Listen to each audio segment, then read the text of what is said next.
हिंदुओं के पतन का कारण कौन है? बहुत बड़ी सवाल है और बहुत बड़ी चुनौती है हम हिंदुओं के लिए और हिंदुस्तानियों के लिए।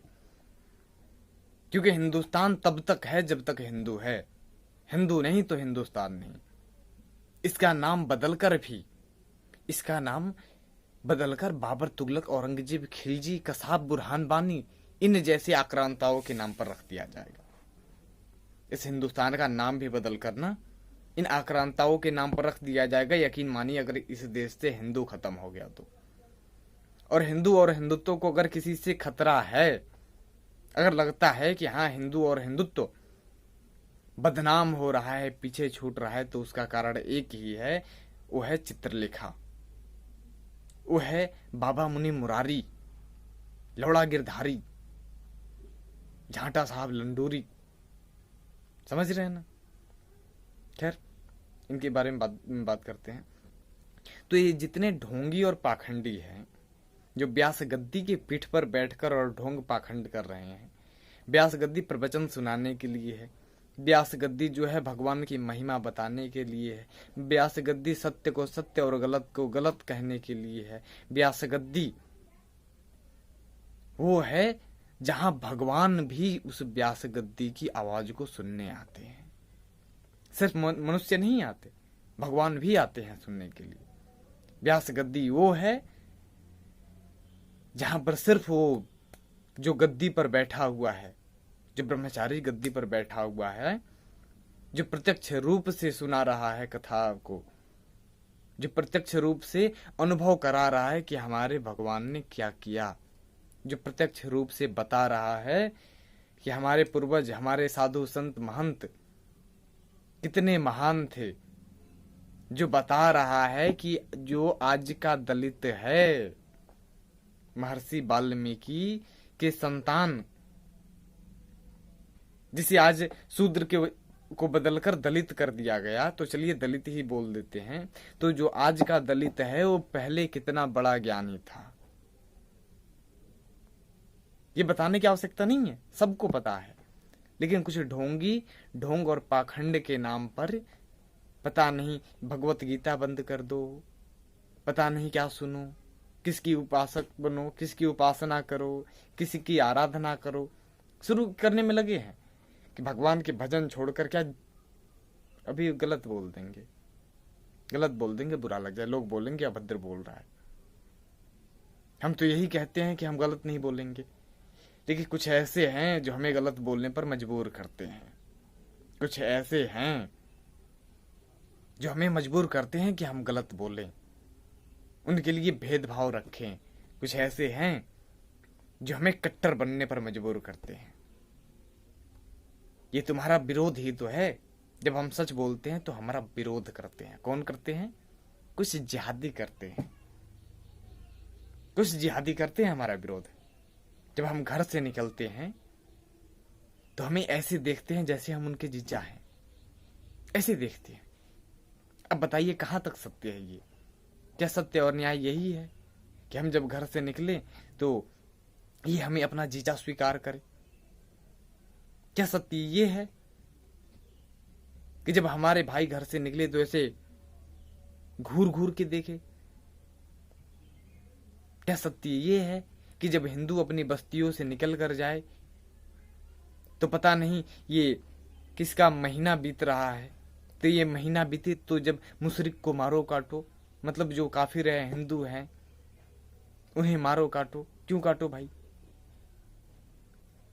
जिनमें इतना ढोंग और पाखंड है वो ये बोल रही हैं, नीच चित्रलेखा जी ढोंग और पाखंड फैलाने के लिए बोल रही हैं, अपनी नाम ऊंचा करने के लिए बोल रही हैं कि उनकी इबादत करो। अभी हम बोल देंगे तो बुरा लग जाएगा। प्रारंभ कर दे क्या दुबे बाड़ी? आप पर भी प्रारंभ कर देंगे, क्योंकि हमारी भावना यही है। और दुबे बाड़ी बताने से, दुबे बाड़ी सुनाने से बिल्कुल भी पीछे नहीं होते हैं हम, बिल्कुल पीछे नहीं हटेंगे, सीधा सुनाएंगे दुबे बाड़ी। फिर बुरा लग जाएगा आपको। मतलब साला हलाला जैसी कुप्रथा, उनकी इबादत करें। जिनमें भाईजान, अब्बूजान, चाचा जान, भाईजान, खालू जान, नानू जान, पता नहीं कितने जान हैं, उनमें और शौहर में कोई फर्क नहीं पड़ता है।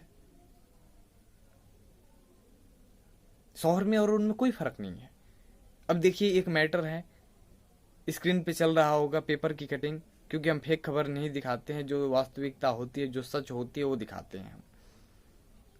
तो देखिए, ये दिख रहा होगा पेपर पे, पेपर की कटिंग लाए हैं कि पति ने 3 तलाक दे दिया, तो ऊपर नाम लिख रहा होगा।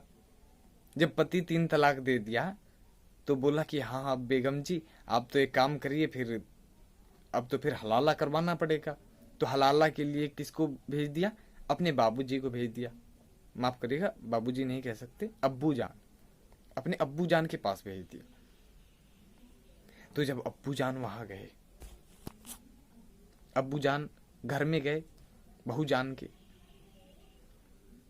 तो घर में गए और जाकर वहां हलाला किए। 1 रात किए, 2 रात किए, 4 रात किए, 6 रात किए, पता नहीं कितने रात तक हलाला किए। अब हलाला करने के बाद 9 महीने बाद रिजल्ट निकल गया, मतलब एक लड़का हो गया। जब लड़का हो गया तो शौहर क्या बोले कि भाई जो लड़का पैदा हुआ है ये तो हमारा भाई हो गया, क्योंकि अब्बू जान का लड़का है तो भाई ही हुआ। और पहले तुम ये थी, शौहर के बाद ये पता नहीं बीबी को क्या बोलते हैं यार, कितनी इतनी गंदी चीज है यार, गंदगी ज्यादा याद ना रखते हम। बेगम, बेगम कहते हैं शायद, बेगम बीबी पता नहीं क्या कहते हैं। तो अब तो पहले बेगम थी हमारी, और अब बेगम के बाद आप क्या हो गई? अम्मी जान हो गई। जब अब्बू जान का लड़का आपके पेट में रहा और निकला तो ये तो भाई जान हो गया। और पहले आप बेगम जान थी, मतलब बीबी थी, तो बीबी के बाद अम्मी जान हो गई, मतलब बीबी अम्मी जान हो सकती है और अम्मी जान बीबी हो सकती है। ऐसे मुद्दे पर कौन बोलेगा? ऐसे मुद्दों पर तो बोलती ही नहीं है चित्रलेखा जी।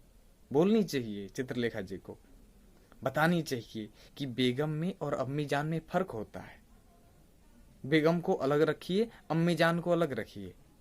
ये तमाम चीजें हैं जो चित्रलेखा जी को बतानी चाहिए, लेकिन ये बताती ही नहीं है। ये तो मतलब उल्टा हमें ही गलत साबित करने में लगे हुई हैं। ऐसे नहीं होता चित्रलेखा जी, आपको बतानी चाहिए। बेगम जान अपनी जगह है और अम्मी जान अपनी जगह है। हम बोल देंगे तो बुरा लग जाएगा, तो आप बोलिए ना, आप तो बड़ी चहेती बन गई हैं इनकी। हमें खुशी होती है जब आप बोलती हैं, तो कितना प्यारा प्यारा और मीठे मीठे आवाज में माधर चोद की जैसी आवाज निकालती हैं आप, बड़ी खुशी होती है। सभी भाई समझ रहे होंगे किस तरीके से हम बोलना क्या चाहते हैं। अभद्रता नहीं फैलाएंगे, क्योंकि हम नहीं चाहते कि वीडियो में अभद्रता फैलाएं और लोग हमारे कैरेक्टर को अभद्र साबित करें, क्योंकि इज्जत बड़े बनाने से बनती है, एक पल में खत्म हो जाती है। एक पल में, ज्यादा टाइम ना लगता भाई, एक पल में इज्जत खत्म हो जाती है भाई। इज्जत बनाने से बनती है और खत्म होने में टाइम ना लगता भाई। जो चित्रलेखा जी का तो सिस्टम ही ये है भाई, इतना गंदा सिस्टम है बेंचुद की। हलाला के बारे में बताएंगे नहीं, मुत्था के बारे में बताएंगे नहीं, लव जिहाद के बारे में बताएंगे नहीं, लैंड जिहाद के बारे में बताएंगे नहीं, पता नहीं लुल्ला उल्ला फुल्ला कटुल्ला, पता नहीं किसके किसके बारे में बताने लगती हैं। इसकी इबादत करो, झांटा की इबादत करो बेंचुद। हम तो प्यार से ही बोलते हैं, लेकिन इन्हें लगता ही नहीं कि भाई प्यार से बोल रहे, प्यार का मतलब ही कोई ना होता।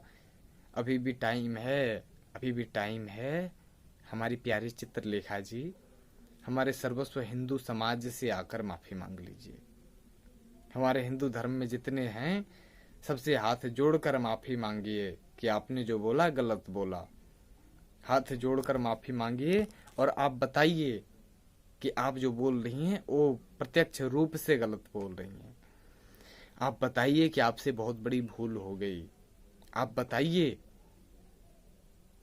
कि इस भूल का दंड तो कोई नहीं है, क्योंकि ये भूल इतनी बड़ी है कि इसमें दंड देने की आवश्यकता नहीं है। बहुत बड़ा अपराध है ये, और साधारण दंड से काम नहीं चलेगा। एक ही दंड है, अब क्षमा मांग लीजिए। अगर माफी नहीं मांगी तो आपकी कैरेक्टर पर तो उंगली उठेगी ही उठेगी। आप जो प्रवचन कर रही हैं ना, कभी भागवत के मंच पर बैठने की आपकी हैसियत नहीं बचेगी। अगर आप अभी माफ़ी नहीं मांगी तो आपकी इच्छा है, आप माफ़ी मांग लीजिए। अगर नहीं मांगते हैं तो फिर समस्याएं तो होंगी ही। बाकी वीडियो को इतने पे रोकते हैं। जय श्री राम, जय महाकाल।